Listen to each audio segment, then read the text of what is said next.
이렇게 중고등부 주간 특별 기도회로 이렇게 드려지게 되는데요. 제가 아이들한테 한 달 전부터 뭐라고 얘기를 했냐면, 얘들아 부탁한다.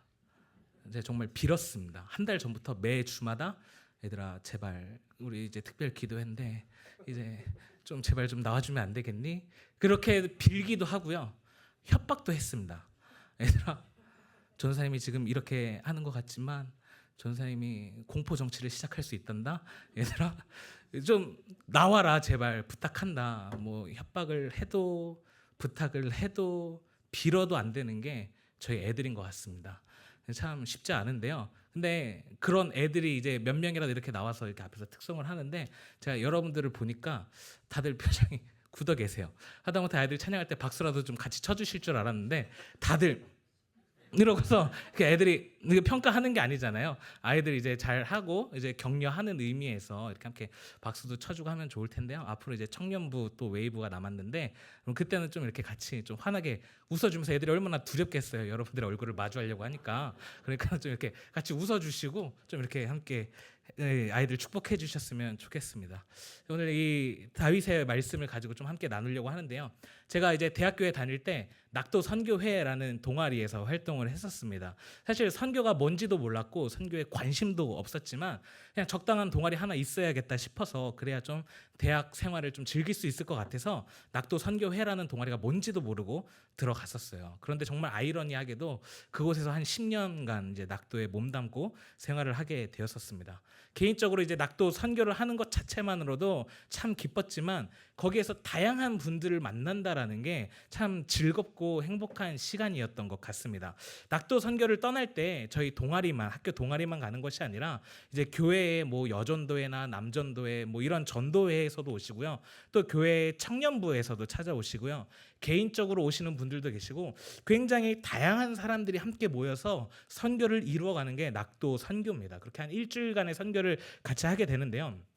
정말 다양한 사람들이 모입니다. 정말 힘들고 어렵게 자라서 겨우겨우 또 어떻게 하나님 알게 되고 예수님 믿게 되고 그렇게 사역을 하시는 분들도 계시고요.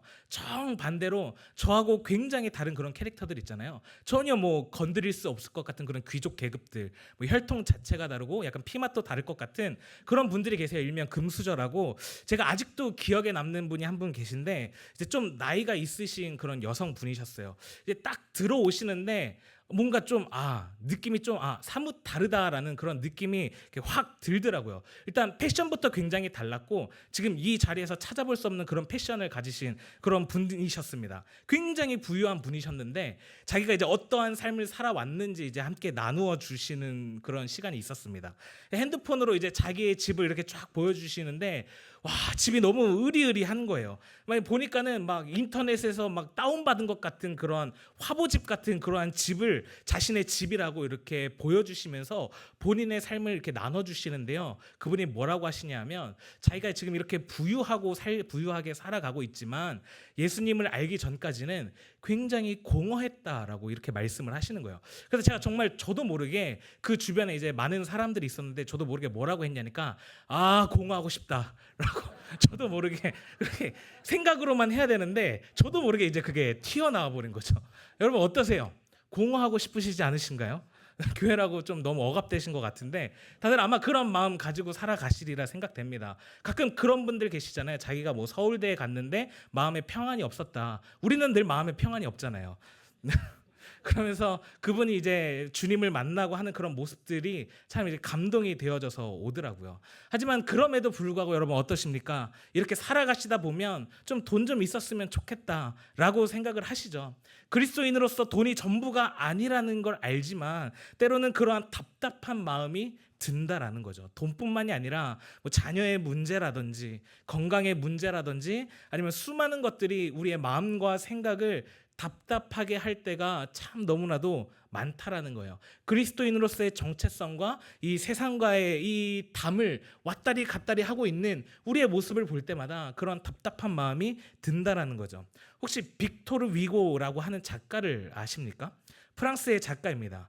레미제라블이라고 이제 그 장발장이 나오는 이야기를 쓴 분이 바로 이제 빅토르 위고라고 하는 분인데요. 근데 이분의 또 다른 명작이 있습니다. 그게 뭐냐하면 바로 노틀담의 곱추라고 하는 이야기입니다. 이 이야기를 보면 이제 프롤로라고 하는 성당의 한 신부가 여인을 보고 사랑에 빠집니다. 그리고서는 종교인으로서의 자신과 사랑에 빠진 자신 사이에서 갈등을 그려낸 이야기가 노틀담의 곱추입니다. 실제로 이 빅토르 위고라고 하는 작가가 이 노틀담의 곱추라는 이야기를 어떻게 써내게 됐느냐, 이 이야기를 써낸 동기가 뭐냐면 그 노틀담 사원에 한번 방문을 한 적이 있었다고 합니다. 근데 사원 벽면 한쪽에 웬 이상한 글씨가 써져 있다라는 거예요. 그래서 가만히 가서 보니까 그 글씨에 뭐라고 적혀 있었냐 하면 아낭케라고 하는 글자가 적혀 있었다고 합니다. 그런데 한 번만 그냥 아낭케라고 적은 게 아니라 누군가가 거기에다가 계속해서 덧대어서 아낭케라고 덧대어서 계속해서 적어 놓은 겁니다. 이 아낭케가 무슨 뜻이냐 하면 숙명이라는 뜻의 헬라어입니다. 종교인들조차도 자신들의 숙명과 현실 속에서의 모습 속에서 끊임없이 갈등하는 모습을 그 글자를 통해서 보게 되고 노틀담의 곱추라는 대작을 탄생시켰던 거죠. 참 그런 것 같습니다. 그리스도인으로서 살아가기가 참 쉽지 않아요. 그냥 살짝 한번 눈 감으면 쭉 뻗은 그 평평한 대로를 우리가 걸어갈 텐데 빙빙 돌아가야 하고, 그냥 살짝 한번 눈 감으면 인생 참 편해질 것 같은데 그럴 수가 없어서 어렵고 힘들게 살아가는 우리의 모습을 보게 된다라는 거죠. 그럴 때마다 어떠한 마음이 들까요? 좀 하나님 기적을 일으키시든지 좀 반전을 일으키시든지 하셔서 이 답답한 현실과 상황을 벗어나게 해주시면 좀 좋겠다라는 생각이 자주 듭니다.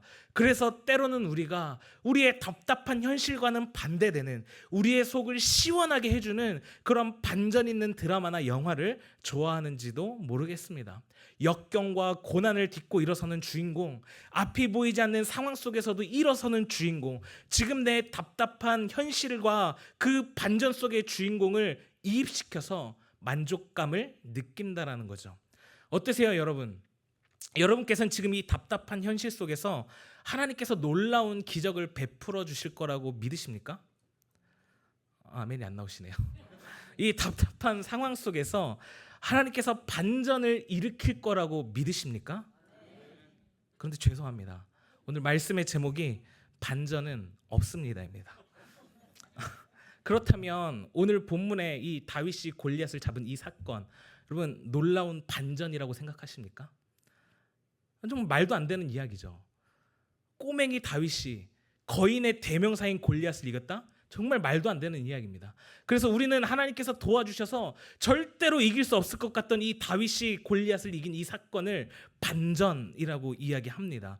그래서 우리는 많은 경우에 이 다윗과 골리앗의 이야기를 들을 때마다 다윗, 그 어린 소년, 정말 아무것도 못할 것 같은 그 어린 소년이 거대했던 골리앗을 마주하고 물리치고 승리하는 그 모습을 그릴 때가 참 많다라는 거죠. 그래야 이 서사가 더욱더 특별하고 더 기적처럼 보이고 놀라운 반전을 이루어서 하나님의 능력이 더 돋보이게 되기 때문이지 않을까 생각합니다. 뿐만 아니라 우리는 어렸을 때부터 주일학교에 다니면서 그런 얘기들 굉장히 많이 듣잖아요. 여러분, 우리 옛날에 아주 작은 다윗이 살고 있었어요.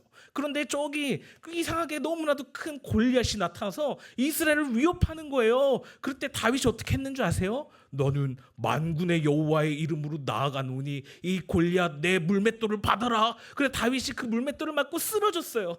야, 하나님이 다윗을 승리케 하셨어요 라고 우리는 설교를 많이 듣지 않으십니까? 여러분 웃으라고 이렇게 했는데 이렇게 웃지 않으시면 설교가 굉장히 힘들어집니다. 여러분 설교 시간에 이렇게 하는 것도 굉장히 큰 용기가 필요하거든요. 쉽지 않습니다. 네, 이렇게 힘들게 하는데 네, 아무튼 계속 해보겠습니다. 여러분 그냥 이렇게 이해하기 쉽다는 거죠. 우리는 다윗을 굉장히 꼬맹이로 생각하고 굉장히 어린 아이로 생각하고 이길 수 없는 다윗이 거대한 골리앗을 잡은 이 사건을 우리는 하나님의 놀라운 반전이라고 이야기를 할 때가 참 많다라는 거죠. 그런데 저는 이 다윗이 골리앗을 잡았을 때 저는 다윗은 결코 소년이 아니었다고 생각합니다.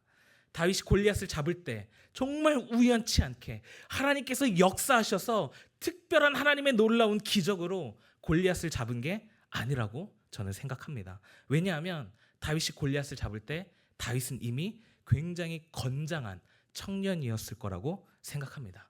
그렇게 생각하는 데에는 몇 가지 이유가 있습니다. 먼저 첫 번째로 다윗이요, 아버지의 심부름으로 자신의 형들에게 도시락을 배달하기 위하여 전쟁터에 나가게 됩니다. 그렇게 전쟁터에 나갔더니 이 블레셋의 장관이었던 골리앗이 이스라엘 백성들을 아주 무시하고 있었습니다. 뿐만 아니라 이 골리앗이 하나님을 모욕하고 있었어요. 그 골리앗이 막 그 전쟁터 앞에 서서 으르렁 거리고 있을 때 많은 사람들이 무서워서 아무도 그 앞에 나가서 싸울 생각을 하지 못하는 겁니다. 그렇게 벌벌 떨고 있는 모습을 보면서 다윗이 분노하는 거죠. 아니, 어떻게 하나님을 모독하고 하나님의 백성들을 무시하고 있는데 저 자를 대적할 자가 어찌 한 사람도 없단 말인가. 그러면서 다윗이 굉장히 재밌는 질문을 합니다. 다윗이 뭐라고 질문을 하느냐, 사람들에게 저 자를 물리치면 왕이 무엇을 해준다고 했습니까? 그럼 꼬맹이입니다. 아주 작은 꼬맹이. 우리가 흔히 생각하는 그 꼬맹이 다윗이 사람들한테 물어보는 거예요. 저자를 잡으면 무엇을 해준다고 했습니까? 그러니까 사람들이 이야기를 하죠. 저자를 물리치면 많은 재산을 줄 거고 뭐 세금을 감면해 줄 거고 왕의 사위가 되게 해줄 거야. 그때 다윗이 그 말을 듣고 그러면 제가 나가겠습니다 라고 이야기를 하는 거예요. 그럼 여러분 한번 생각해 보세요. 꼬맹이라고 한다면 대략 한 이제 10살짜리라고 생각을 할 텐데, 지금 이 자리에 가장 어린 친구가 이제 믿음이인데, 이제 믿음이가 이제 전쟁터에 나가는 거예요. 전쟁터에 나가서 저 자를 이기면 뭘 해주겠습니까? 세상에서 가장 이쁜 애를 줄 거야. 가장 이쁜 애를 너와 결혼시켜 줄 거야. 제가 나가겠습니다. 여러분 말이 된다고 생각하십니까? 10살짜리 꼬맹이입니다. 지금 자기 미래를 분간하지도 못하는 그 꼬맹이가 이 왕의 사위가 되겠다라는 그 말에 덥석 제가 나가겠다라고 하는 게 말이 안 된다라는 거죠. 10살 소년이 세금과 결혼과 재산에 관심을 보이면서 자기가 나가서 싸우겠다라고 하는 건 조금 이상하다라는 거죠. 그래서 이 다윗의 이야기를 듣고 엘리압이라고 하는 큰 형이 굉장히 야단을 치죠. 야, 까불지 말고 가만히 있으라고. 그럼에도 불구하고 다윗은 그 뜻을 굽히지 않습니다. 그런데 더 재밌는 건 그 다윗의 이야기를 들었던 신하가 사울을 찾아갑니다. 그리고 사울에게 찾아가서 이야기하기를, 왕이여, 드디어 한 사람 나타났습니다. 저 골리앗을 무찌르겠다고 하는 그 용감한 자가 한 명 나타났습니다. 그리고선 10살짜리 꼬맹이를 왕 앞에 데려간다고 생각해 보세요. 그날 사울한테 맞는 거죠. 아무리 데리고 갈 사람이 없다고 한들, 아무리 위기의 상황이고 아무리 이 골리앗을 맞설 사람이 안 나타나고 한들 10살짜리 꼬맹이를 왕 앞으로 데려간다라는 거는 정말 말이 안 되라는 거죠. 이건 정말 개념이 없는 겁니다. 아무리 사람이 없어도, 아무리 어려운 상황이라 하더라도 이건 10살짜리 꼬맹이라면 이건 떼를 쓰고 있는 겁니다. 내가 나가서 싸우겠다고, 나는 저 사람하고 싸우겠다고 라고 이야기를 한다면, 어른들이라면 야, 까불지 마, 가만히 있어 라고 이야기를 하는 게 오히려 맞다라는 거죠. 그런데 다윗이 사울을 설득합니다. 아니요, 제가 나가서 싸울 수 있습니다. 제가 아버지의 양을 칠 때나 사자나 곰이 와서 내 아버지의 양을 빼앗으면 내가 쫓아가서 사자의 수염을 붙잡고 싸웠습니다. 그 이야기를 듣고 사울이, 그래? 그럼 네가 가서 한번 싸워봐 라고 이야기를 합니다. 이 싸워보라고 이야기를 하면서 사울이 다윗에게 무엇을 주었는가 하면 자신의 군복을 주었습니다. 그리고 자신의 노투구를 주게 됩니다. 그 군복과 투구를 입었는데 우리는 흔히들 그러한 상상을 많이 하잖아요. 이 다윗, 꼬맹이 다윗이 어떻게 어른의 옷을 입으니까 당연히 옷이 맞지를 않겠죠. 그러니까 우리가 생각하는 거는, 딱 제가 항상 와이셔츠를 입을 때마다 어떻게 입냐면 팔을 접어 입어요. 이제 보이시면 팔이 너무 길어요. 다들 이런 거 생각하시는 거 아니십니까? 다윗이 이렇게 해가지고 아장아장 이렇게 가가지고 제가 싸우겠습니다, 이런 모습들을 생각한다는 말이죠. 그런데 여러분, 사울의 키가 얼마인지 아십니까? 대략 한 2m 10이라고 이야기를 합니다. 다른 사람보다 머리가 하나 더 큰 사람이 사울입니다. 그러면 사울이 정신이 이상하지 않는 한 어린 소년이 와서 자기가 나가서 싸우겠다라고 이야기를 했을 때, 그럼 네가 나가서 한번 싸워봐라면서 자신의 군복을 주었다면 사울은 정신이 없는 사람이라는 거죠. 저는 사울이 자신의 군복을 줄 만큼 못지않게 다윗이 키가 컸었다라고 생각을 합니다. 그래서 성경은 기록하기를 너무 크고 헐렁헐렁하다라고 이야기를 하지 않고, 우리가 읽진 않았지만 39절에 보니까 입어보고 걸어보니 익숙하지 않으므로 라고 기록하고 있습니다. 그가 입어본 적이 없는 군복이기 때문에 익숙하지 않았던 것이지, 그래서 우리 입어보고 생활해본 적이 없었기 때문에, 입어보고 나가서 싸워본 적이 없었기 때문에 익숙하지 않았을 뿐이지, 그래서 다윗은 익숙하지 않았기 때문에 군복을 벗어두었다라고 이야기를 합니다. 또 하나 제가 잘 이해하지 못하는 것 중에 하나가 바로 오늘 본문의 말씀입니다. 다윗이 골리앗과 싸워서 물맷돌을 가지고 골리앗의 정수리에 꽂아 골리앗을 넘어뜨리고 난 다음에 성경은 이야기하기를 다윗이 쓰러진 골리앗을 가서 목을 베기 위해서 골리앗에게 찾아가는데, 이 목을 벨 만한 칼이 없어서 어떻게 하느냐, 골리앗이 가지고 있던 칼을 들고 골리앗의 머리를 베게 됩니다. 그런데요, 성경은 기록하기를 이 골리앗이 들고 있던 칼과 창들은 마치 배틀채와 같아서 보통 사람은 들 수 없다라는 겁니다. 굉장히 무겁다라는 거예요. 한 7kg 정도 나갈 거라고 많은 학자들이 이야기를 하는데, 그 칼을, 골리앗이 들고 있던 그 칼을 어린 10살짜리 소년이 그 칼을 잡고 골리앗의 목을 베고 있다라는 생각을 한번 해보십시오. 말도 안 된다라는 거죠. 여기 사람의 머리를 베어보신 분 계십니까? 물론 저도 베보진 않았습니다. 제가 가끔 이제 이마트 트레이더스에서 이제 고기를 삽니다. 이제 덩어리로 되어 있는 고기를 사는데, 그건 무슨 뜻일까요? 고기를 엄청 먹겠다라는 거죠. 이제 거기 가게 되면 아시겠지만 고기를 이제 뭉텅이로 팔잖아요. 그럼 하루 안에 다 못 먹으니까 그걸 이제 소분해서 넣어놔야 됩니다. 그러면 이제 그 소분을 하기 위해서 제가 이제 칼로 그 삼겹살을 이제 썰게 되는데, 잘 썰릴까요?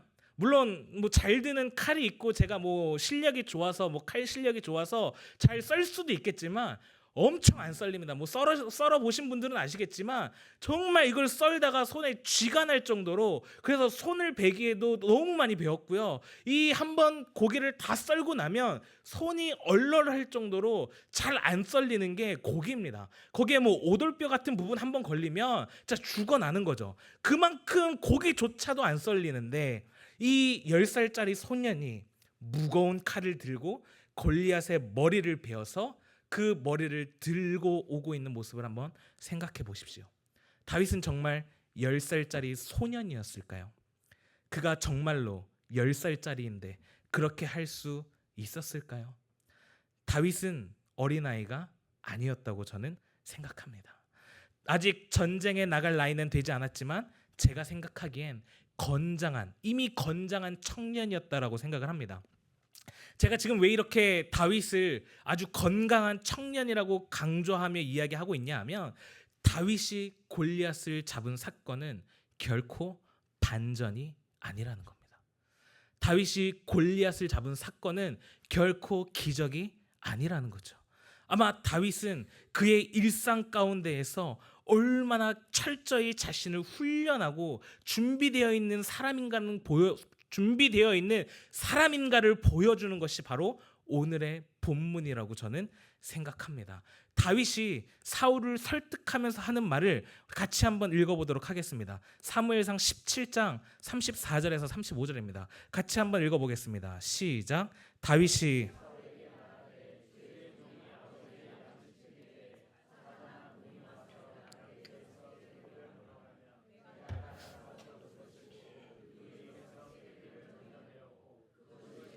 나를 해하고자 하면 내가 그 수염을 잡고 그것을 쳐 죽였나이다. 아멘. 그럼 어떻게 보십니까? 골리앗 크죠. 뭐 키가 3m에 육박할 정도라고 얘기를 합니다. 굉장한 사람이에요. 거인입니다. 하지만 제가 생각할 때에는 골리앗만큼 무서운 게 저는 사자라고 생각합니다.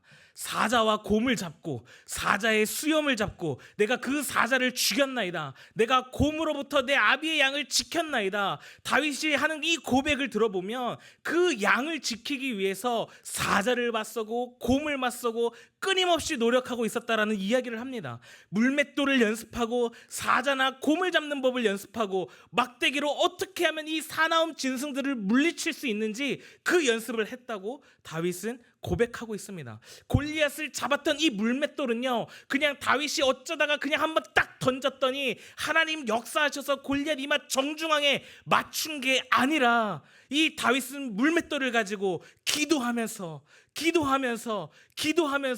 평소에 자신이 연습했던 그대로 던졌더니 맞았다라는 거예요.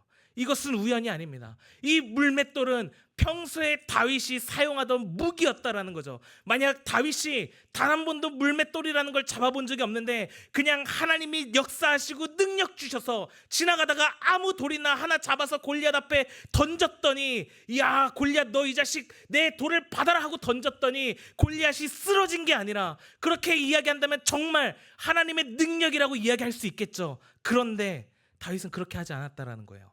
다윗은 그동안 최선을 다해서 연습하고 훈련했고 자신의 양을 지켰고 사자를 물리쳤고 곰을 물리치면서 물맷돌을 어떻게 사용해야 하는지, 적을 어떻게 물리쳐야 하는지 하나님 앞에 기도하는 마음으로 골리앗 앞에 섰고 그 앞에서 하나님을 선포했을 뿐이라는 것입니다.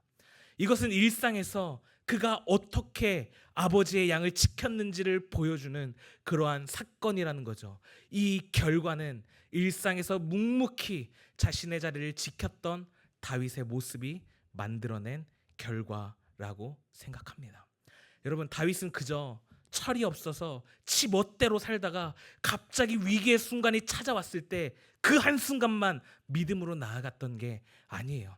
다윗은 그가 살아가는 그 모든 일상 가운데에서 언제나 자신의 하나님을 찾고 구하고 하나님과 함께 했다라는 겁니다. 사자가 아버지의 양을 물어갈 때 무섭죠. 당연히 두렵죠. 그런데 다윗이 뭐라고 해요? 주의 종이라고 이야기를 합니다. 주의 종이 사자를 쫓아가서 곰을 쫓아가서 그 가운데서 어린 양을 구해왔다라고 그 이야기를 하고 있습니다. 하나님과 함께 늘 맞서고 있는 다윗의 고백을 들어보시라는 거예요. 다윗이 뭐라고 고백해요? 37절의 말씀입니다. 37절의 말씀 우리 같이 한번 읽어보도록 하겠습니다. 37절입니다. 시작.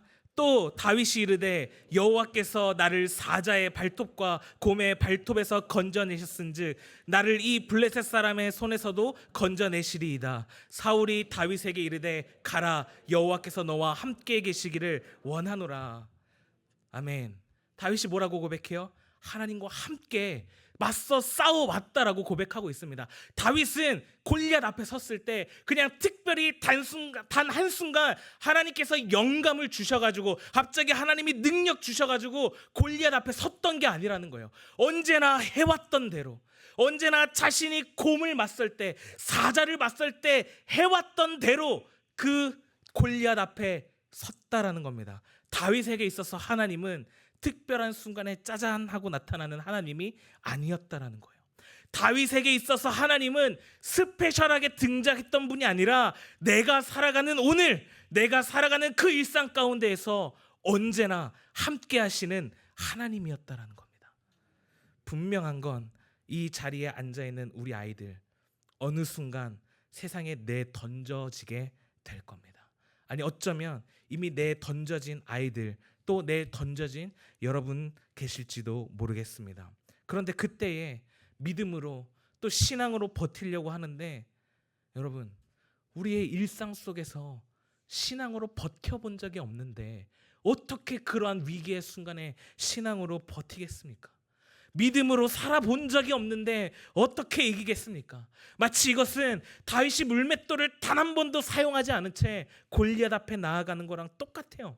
물맷돌의 사용법조차 모르는데 어떻게 골리앗을 이기겠습니까? 저는 우리 아이들이, 또한 여러분들이 우리가 살아가는 우리의 일상 속에서 믿음으로 살아가기를 간절히 바랍니다. 그냥 아무 생각 없이 살아가는 게 아니라 좀 우리가 생각했을 때에는 하나님의 기준으로 이게 옳지 않다 그러면 한번 저항해 보는 겁니다. 이게 옳지 않다 그러면 한번 맞서 보는 거예요. 이번 저희 학교 개강 수련회 때 강사로 감자탕 교회로 유명한 서울 광염교회에 조윤삼 목사님께서 오셔서 설교를 해주셨습니다. 제가 그분의 말씀 중에 잊혀지지 않는 말씀이 하나가 있는데, 그게 뭐냐 하면 우리가 살아가다 보면 이걸 해도 되는지 안 되는지 아리송할 때가 있잖아요. 그럼 그럴 때마다 어떻게 해야 되느냐? 그 목사님께서 뭐라고 말씀하시냐 하면 주님께 물어보라는 거예요. 주님, 나 이거 해도 돼요? 예수님, 나 이거 해도 괜찮아요? 너무나도 간단한 답변이죠. 너무나도 당연한 답변이죠. 다 알고 있는 답변이에요. 그런데 그걸 하냐는 거예요. 대개의 경우에 우리는 주님께 물어보지 않아요.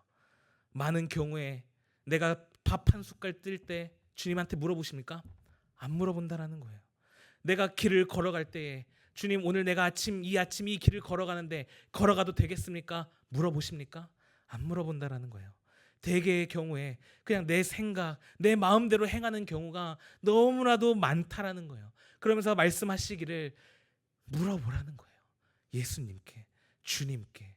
내 마음대로 행하니까, 내 생각대로 행하니까 골리앗을 만나면 속절없이 무너지는 거죠.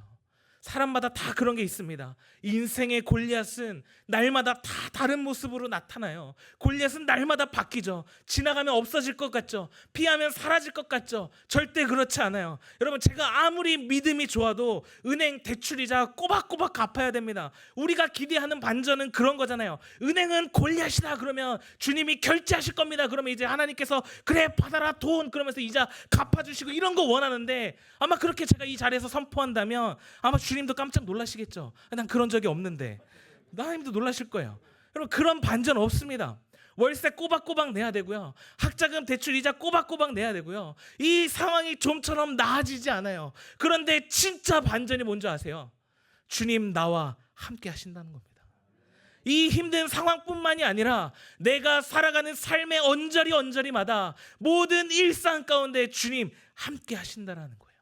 사람들은 꼬맹이였던 다윗이 이길 수 없을 것 같던 골리앗을 쓰러뜨리는 게 기적이요, 말도 안 되는 일이요, 반전이라고 이야기를 하지만 이건 반전이 아니라 어쩌면 당연한 결과였다라는 거죠. 여러분, 다니엘을 기억하십니까?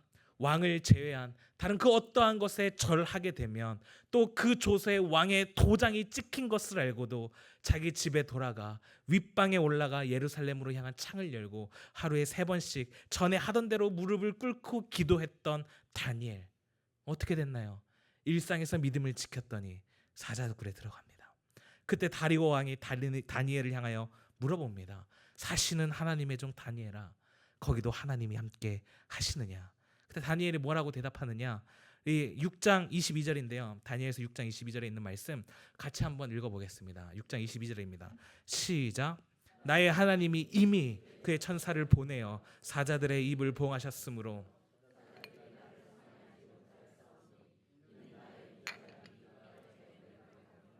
또 왕이여 나는 왕에게도 해를 끼치지 아니하였나이다 하니라. 다니엘이 지금 뭐라고 고백하고 있는 거예요? 나의 하나님이 이미 예루살렘으로 향한 창을 열고 기도할 때도 하나님은 다니엘과 함께 하셨고요. 그 사자굴 속에서도 다니엘은 뭐라고 고백해요? 나의 하나님이 이미. 여러분, 하나님은 특별하게 스페셜하게 등장하시는 분이 아니라 날마다 함께 하시는 겁니다. 매 순간순간 나의 삶의 일상 가운데에서 함께 하시는 겁니다. 조서에 왕의 도장이 찍혔음에도 하나님을 향해 기도했던 다니엘은 그때에나 사자굴 속에서나 하나님의 함께 하심을 경험할 수 있었다라는 거죠.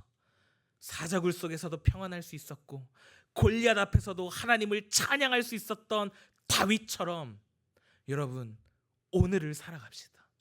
하나님과 함께. 어쩌면 우리가 기대하는 그 놀라운 반전 없을 수도 있어요. 그러나 중요한 건 내가 지금 어디에 살아가는 거죠. 하나님 앞이라고 하는 것, 우리가 볼 때는 그냥 가만히 있다가 그냥 단 어쩐 한순간에 하나님 앞에 제대로 하나님 제대로 버텨가지고 골리앗 앞에 서고 사자굴에서 버티는 게 신앙이 아니라 그 사람들에게 있어서 중요했던 건 일상에서 하나님을 믿었다라는 겁니다. 많은 사람들은 놀라운 반전이라고 이야기하지만 이건 반전이 아닙니다. 일상을 하나님과 함께 살아가는 사람들에겐 너무나도 당연한 결과입니다. 여러분, 말씀을 맺겠습니다. 현대 그리스도인들에게 진짜 필요한 게 한 가지 있습니다. 우리가 일상을 그렇게 살아가고 있냐라는 거죠. 정말 하나님과 함께 살아가고 있냐라는 거죠. 누구나 편한 삶을 살아가는 사람 없고 누구 하나 문제 없는 사람 없습니다. 그렇기 때문에 우리는 반전을 기대하지만 여지없이 우리가 사는 이 세상은 골리앗이 되어 찾아오고 사자굴이 되어 찾아옵니다. 그러나 기억하십시오. 반전은 없습니다. 그러나 우리는 그 속에서 우리와 함께 하시는 하나님의 신실함을 맛보게 될 것입니다. 우리 함께 찬양하겠습니다.